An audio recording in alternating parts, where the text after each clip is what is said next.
नमस्कार साथियों, डॉक्टर संग्राम पाटिल बात कर रहा हूँ।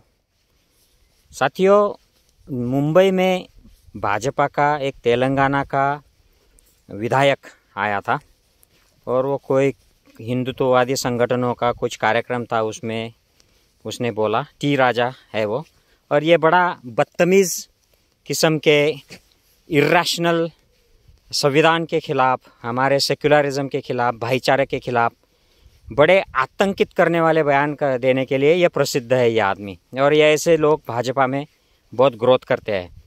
जैसे कि ओडिशा का जो चीफ मिनिस्टर अभी बनाया है भाजपा ने, वो ग्राहम स्टेन को और उसके बच्चों को जिन्होंने जिंदा जला दिया था, जिन लोगों ने, और जिस आतंकवादी ने जो आरएसएस से संबंधित था, दारा सिंह, उसने जिंदा जला दिया था। तो उसको जब जेल हो गई थी, सज़ा हो गई थी, तो उसको छुड़ाने के लिए जो आंदोलन किया था ये बाकी के बचे कुछ लोगों ने, हिंदुत्व, सो कॉल्ड हिंदुत्ववादी आरएसएस के संगी लोगों ने, उसके आंदोलन में ये बैठा था। अभी जो उड़ीसा का मुख्यमंत्री बना दिया गया है ये लोग। तो मेरा कहने का मतलब ये है कि ये जो लोग जितने उग्रवादी जैसा, आतंकवाद जैसा भी है बर्ताव करते हैं, उनको भाजपा में आजकल काफ़ी अच्छा प्रमोशन मिल जाता है। तो ये बोल रहा था टी राजा कि अगर 400 सीट भारत दे देता, जो भारत ने दी नहीं, तो आज हम संविधान बदल देते, हम हिंदू राष्ट्र बन जाते। तो आरएसएस का हिंदू राष्ट्र का जो कंसेप्ट है वो आरएसएस की किताब में लिखा है। हिंदू राष्ट्र का मतलब है मनुस्मृति के आधार पर जो संहिता है, संविधान है, उसको लागू कराना, वर्ण व्यवस्था लागू कराना, ब्राह्मण श्रेष्ठत्व रहेगा, शूद्र, अस्पृश्य, आदिवासी, इनको सेकेंडरी स्टेटस रहेगा। और आरएसएस की किताब में ही लिखा है कि जो मुसलमान है, बौद्ध है, क्रिश्चियन है, जो हिंदू नहीं है, उनके साथ सेकेंडरी सिटीजन जैसा व्यवहार किया जाएगा। मतलब वो देश के प्राइमरी सिटीजन जो है वो हिंदू रहेंगे, उसमें भी वर्ण व्यवस्था रहेगी, और बाकी के लोग प्राइमरी सिटीजन नहीं रहेंगे। तो सिटीजनशिप का क्लास तैयार हो जाएगा, first class citizenship, second class citizenship, ऐसा। तो ये उनको लागू करना है था, ऐसा भाजपा का विधायक, आज विधायक है, ये बोला है, और वो भाजपा में बड़ी जिम्मेदारी के पद पे भी है। तो इसका मतलब नरेंद्र मोदी ने जो इलेक्शन के चुनाव के प्रचार के दरमियान कहा था कि हम संविधान बदलने वाले हैं, ऐसा अपप्रचार किया जा रहा है। हम तो संविधान को मानने वाले हैं, मैं संविधान को प्रोटेक्ट करूंगा, बाबा साहब का संविधान। और शपथ लेने के दिन मोदी ने संविधान माथे से लगाया उठाकर पार्लियामेंट में। और टी राजा बोल रहा है कि हमें ये संविधान बदलना था, 400 अगर मिल जाते तो, लेकिन लोगों ने हमें 400 सीट नहीं दिया। इसका मतलब नरेंद्र मोदी झूठ बोल रहा है। नरेंद्र मोदी झूठा है, ही इज़ अ लायर, अगर टी राजा की बात सच है तो। और टी राजा ही नहीं, ऐसे बहुत सारे, अनंत हेगड़े है, वो ज्योति मिर्धा करके राजस्थान के नेता है, ये बड़े बड़े नेता है बीजेपी के।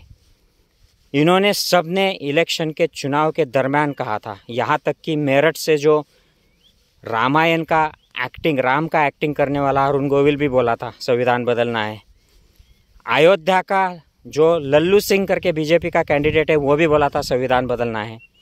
आरएसएस चीफ जो हुआ करते थे, गोलवलकर वगैरह, ये भी संविधान के खिलाफ थे, उनको संविधान बदलना था।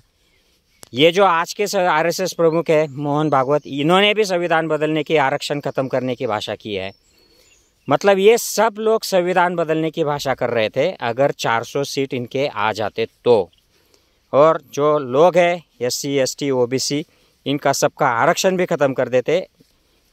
बल्कि इनके अगर आप संख्या देखी जाए, यूनिवर्सिटी के प्रोफेसर्स हो, वाइस चांसलर्स हो, मीडिया में हो, या सेक्रेटरीज में हो, या कोई भी इंडस्ट्री में हो, प्राइवेट में हो, इनका प्रतिशत जो है रिप्रेजेंटेशन वो नगण्य है।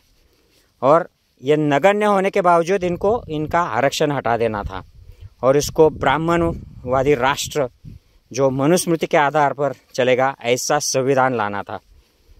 तो इसलिए उनको 400 सीट चाहिए थे। तो इसका मतलब राहुल गांधी जो संविधान हाथ में लेकर घूम रहे थे और संविधान बचाने की बात कर रहे थे, वो सच थे। इसका मतलब उद्धव ठाकरे, शरद पवार, तेजस्वी यादव और अखिलेश यादव संविधान बचाने की बात कर रहे थे, वो सच थे। नरेंद्र मोदी झूठा था, क्योंकि आज इलेक्शन के बाद, रिजल्ट्स आने के बाद टी राजा अगर कह रहा है कि 400 अगर आते तो हम संविधान बदल देते, इसको हिंदू राष्ट्र बना देते। इसका मतलब इन षड्यंत्रकारियों का, आरएसएस बीजेपी के षड्यंत्रकारियों का प्लान राहुल गांधी ने, अखिलेश ने, तेजस्वी ने, उद्धव ठाकरे जी ने और शरद पवार जी ने, इन्होंने सब ने मिलकर, और जो भी बाकी के लोग इंडिया गठबंधन के साथ लड़े, इन्होंने मिलकर फेल कर दिया है। बीजेपी को हटा दिया है, उनको बहुमत तक नहीं मिलने दिया, मेजॉरिटी तक नहीं आने दिया। तो ये बहुत बड़ी जीत है और इसमें सबसे बड़ी जीत हमारी है, नागरिकों की, क्योंकि लोगों ने बीजेपी को अपनी जगह दिखा दी। जो जो संविधान के खिलाफ बात करेगा उसको, बीजेपी हो या आरएसएस हो या कोई भी पक्ष हो, उसको जनता जगह दिखा देगी। ये 240 आए हैं, ये भी ईवीएम की गड़बड़ी की वजह से आए हैं, वरना ये 140 के भी नीचे आते थे। ये धीरे धीरे सब क्लियर ही हो जाएगा। तो मैं बात ये कहना चाहता हूँ कि जो जो संविधान के खिलाफ, लोकतंत्र के खिलाफ बात करेगा, उसको बदलने की बात करेगा, और कोई भी संप्रदाय के आधार पर ब्राह्मणवादी, मनुवादी या इस्लामवादी या कोई भी वादी राष्ट्र बनाने की बात करेगा, उसको भारत की जनता उखाड़ के फेंक देगी। और यही सत्य है, जब जब भारत देश में लोकतंत्र पर हमले हुए हैं, चाहे वो किसी की जुर्रत की वजह से हो, दुस्साहस की वजह से हो, अपोजिशन ने यूनाइट करके संविधान को बचाने की लड़ाई सक्सेसफुली लड़ी है और जनता ने भी उनको साथ दिया है। और हम यही करते रहेंगे जब तक ये लोग संविधान के खिलाफ, लोकतंत्र के खिलाफ बहुत बात करते रहेंगे, आरएसएस के संगी लोग, हम उनको उनकी जगह दिखाते रहेंगे। सब मिलके साथ में लड़ेंगे, संगठित होकर साथ में रहेंगे और संघर्ष करते रहेंगे संविधान को बचाए रखने के लिए, उसको और मजबूत करने के लिए और देश में भाईचारा कायम करने के लिए। जय हिंद साथियों।